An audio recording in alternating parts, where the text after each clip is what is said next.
Assalomu alaykum hammaga, hurmatli obunachilar. Xudo xolasa, bugun obzorimizda Kia K5. Bilasizlar, hozir Kialar o'sha turbinali motorga o'tdi. 1,5 litrli motor turbinali bilan chiqyapti. Endi bularda hozirgi oxirgi eng ko'p uchrab turgan muammolar benzin ko'p rasxod qilishi, gaz qo'yilgandan keyin ham. Plus o'zini o'zi avariyniy rejimga tiqib qo'yish holatlari ko'p uchrayapti. Xudo xolasa sizlar uchun yechim qilib qo'yganmiz. Bitta ko'rsatamiz.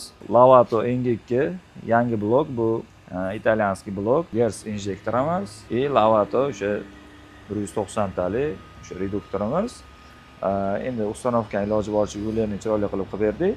Ayni paytda bu yangi komplektatsiyamiz fishkasi, bu qolgan komplektatsiyalardan plus tomoni benzin umuman gazda yurganda ham rasxod qilmaydi. 100% gazda o'zi harakatlanadi 4,5 ming oborotgacha. Hech qanaqa o'zini avariyniy rejimga tiqib qo'ymaydi. Xohlasangiz o'sha 180, 190 biz buni o'sha nimada ham tekshirganmiz.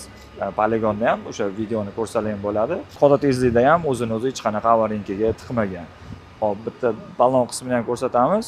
Hop, buni zapaska joy bilasizlar, Kia minganlar o'zi biladi, zapaska joy katta bo'ladi. Shuning uchun bunga 72 tali ballon qo'ydik zapaska.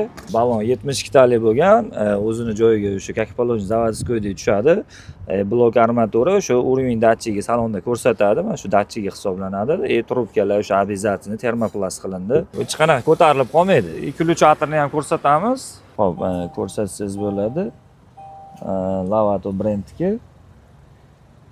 Buni oldin Lavatoda yurganlar ham buni sifatini o'zi bilishadi. Hozir mana benzinda turibdi, mashina hozir gazga o'tadi.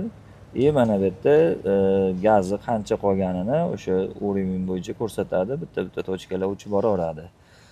Ko'pchilik gazda datchik ko'rsatmaydi deyshadi, lekin to'g'ri qo'ysa muammosi ishlaydi. Faqat propanda farqi nisbatan oxirida qizil knopkasida o'sha chiroq yongandan keyin ham nisbatan ko'proq yuradi. Farqi shu yerda bo'ladi. Misol uchun metanda 30 ta qolganda yonsa, misol 200 davlendan 30 ta qolganda yonsa, propanda o'sha где-то mana shu 72 tali ballon bo'lsa, где-то 20 litr qolganda ham yonaveradi. Bu degani где-то 4dan 1, 3dan 1larga yaqinga to'g'ri keladi. Nisbatan o'sha qizilda ko'proq yuradi. Chunki pablok oxiriga tagiga tegib turmasligi uchun, agar tagiga tegib qoladigan bo'lsa, ovoz chiqarib qoladi. Shuning uchun bu 80% shunaqa sistemada ishlaydi. Xudo xolasa bu sizlarga yangi ko'rsatgan komplektim.